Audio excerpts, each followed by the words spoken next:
د ګنا نه د بچ کېدلو طریقې هم درته ښیم. ډېر زیات خلک داسې دي چې هغه مونږ سره په رابطه کې دي، وایي چې مفتي صاحب داسې یوه طریقه مونږ ته وښیه، داسې یوه وظیفه مونږ ته وښیه چې مونږ د دې ګناه نه بچ شو. مونږ په دې ګناه کې راګیر یو، داسې طریقه مونږ ته وښیه چې الله تعالی مونږ د دې ګناه نه بالکل بچ کړي. نو اوله طریقه دا ده چې په زړه کې د الله تعالی یره پیدا کړي. که چېرته تا په زړه کې د الله تعالی یره وي، بیا به انشاءالله الله تعالی تا د هغه ګناه نه هم بچ کوي. که چېرته تا په زړه کې دا خیال پیدا شي چې زه هغه ګناه ته ځم، هغه کار کوم، هغه غلط کار کوم، د ګناه وال کار کوم، بس بیا لږ سوچ وکړه چې زه خو ما خو الله تعالی ویني. که بل څوک ما نه ویني مخلوقاتو کې، خو الله تعالی خو ما ویني، خالق خو مې ویني چې هغه په شهرک نه هم ما ته رانږدې ده. نو بس چې کله زړه کې تا د الله تعالی یره وي، بیا به انشاءالله دا ګناه کله هم د تا نه کېږي. او که چېرته خدا نه خواسته ګناه د تا نه وشي هم، الله تعالی به تا ته د توبې توفیق در نصیب کوي. د ګناه نه د بچ کېدلو دومه طریقه دا ده چې 5 وخته مونځ په پابندي سره کوئ. فرض مونځ پابندي سره، که نارینه وي په جمع سره، او که ښځې وي هغه د په کور کې په وخت باندې مونځ کوي.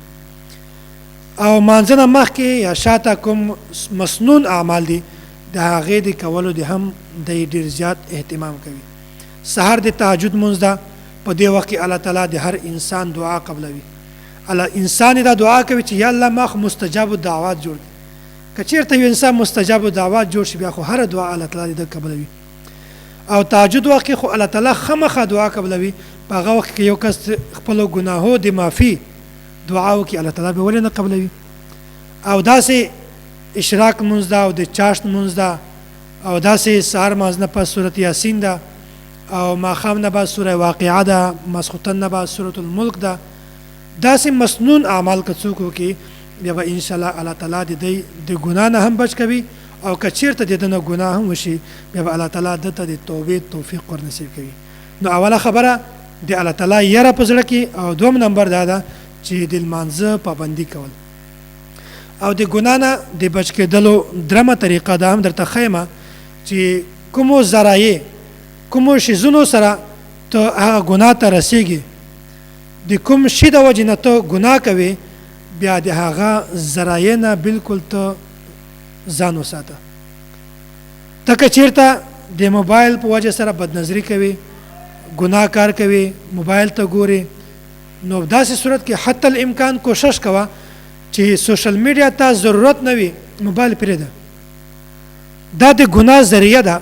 که چېرته دا ذریعه نه ته ځان خلاص کړې، الله تعالی به ته هسې هم د ګناه نه خلاص کړي. نو دا خبره په ذهن کې ساتئ چې د ګناه کوم ذرایع دي، ګناه ته د ورتلګ کوم شیزونه دي، د هغو نه ځان بچ کړه، الله تعالی به ته د ګناه نه هم بچ کړي. نو داسې صورت کې که چېرته موږ نه ګناه وشي، الله تعالی د توبې توفیق هم را نصیب کوي. د ګناه نه د بچ کولو آخري خبره درته بیانومه چې که چېرته یو کس داسې وي چې هغه وایي چې ما نه ګناه کېږي، ما ته داسې وظیفه راوښیه، یا داسې طریقه طرز راوښیه چې ما الله تعالی د دې ګناه نه بچ کړي، بیا په داسې صورت کې اوله خبره خو ما درته کړې وه چې الله تعالی یره، دوم نمبر د لمانځه پابندي، او درم نمبر چې هغه وخت کې کوم ذرایع دي د ګناه ول هغو نه ځان بچ کول، او څلورمه آخري خبره دا ده چې خپل ځان باندې لږ قسم مشکلات راوله، خپل ځان باندې لږ سزا مقرره کړه. دا ووایه که چېرته ما بیا غلا وکړله، که چېرته ما بدنظري وکړله، بیا به زه 10 رکعاته نفل مونځ کوم. که چېرته ما دا د ګناه کار وکړو، نو زه به 20 رکعاته مونځ کوم. که چېرته ما دا کار وکړو، زه به 1 میاشت تهجد مونځ کوم. زه به 10 ورځې یا 3 ورځې یا 2 ورځې زه روجې نیسم. که چېرته یو کس په ځان باندې داسې سزا مقرره کړي، بیا به الله تعالی د ګناه نه بچ کړي. نو داسې وخت کې که چېرته د دغه انسان نه ګناه هم وشي، بیا به هم الله تعالی د ته د توبې توفیق ور نصیب کوي. او د ګناه نه د بچ کولو آخري خبره درته بیانومه چې خپل ځان مصروفه وساتئ.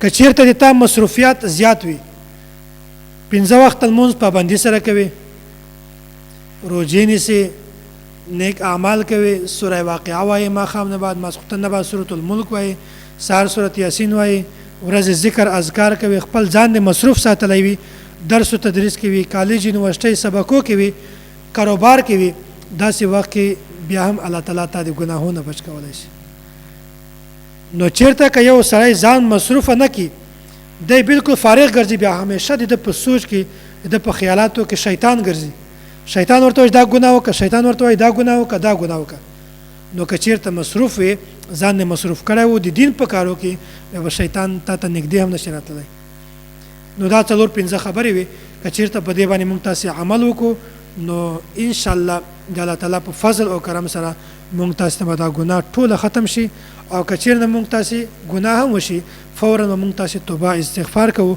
الله تعالی به موږ تاسې ته هغه ګناه ټوله معاف کوي